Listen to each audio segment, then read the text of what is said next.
ஆண்டவராகிய இயேசு கிறிஸ்து நாமத்திற்கு மகிமை உண்டாவதாக. இந்த இயேசு வழியுமாய் கர்த்தருடைய வார்த்தையை பகிர்ந்து கொள்ள விரும்புகிறேன்.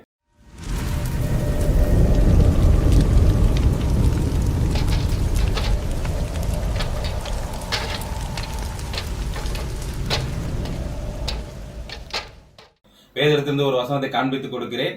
யோனா 1வது அதிகாரம் 17வது வசனம். யோனாவை விழுங்கும்படி ஒரு பெரிய மீனை கர்த்தர் ஆயத்தப்படுத்தி இருந்தார். அந்த மீன் வயிற்றிலே யோனா ராப்பகல் 3 நாள் இருந்தான். இங்க வேதத்துல இந்த சம்பவத்தை பத்தி எல்லாருக்குமே தெரியும். இங்க யோனா நினிவேக்கு போகாம தர்ஷிஷுக்கு போறாரு.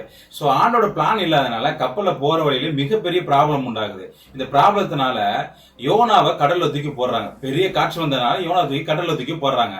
சோ இப்ப இந்த கடல்ல தூக்கி போட்டதுக்கு அப்புறம் யோனாவை விழுங்குவதற்காக மிகப்பெரிய ஒரு மீன் தேவனால படைக்கப்பட்டு ஆயத்தமாக்கப்பட்டிருக்குன்னு வேதத்துல சொல்லப்படுகிறது. இந்த மீன் திடீர்னு தோன்றினது இல்ல. யோனா என்கிற இலக்கை அடைவதற்காக இந்த மீன் கடல்ல இது ஆயத்தமாக்கப்பட்டது என்கிற பைபிள்ல தெளிவாக சொல்லப்படுகிறது.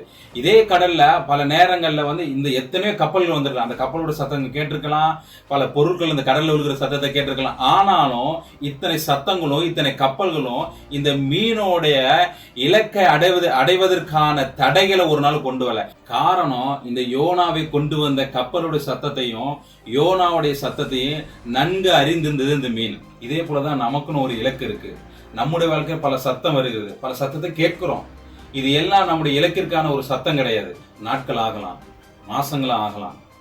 வெயிட் பண்ணுங்க. நீங்க அடைவதற்காக உருவாக்கப்பட்டவர். ஒரு நாள் உங்க மனசை தளர விடாதீங்க.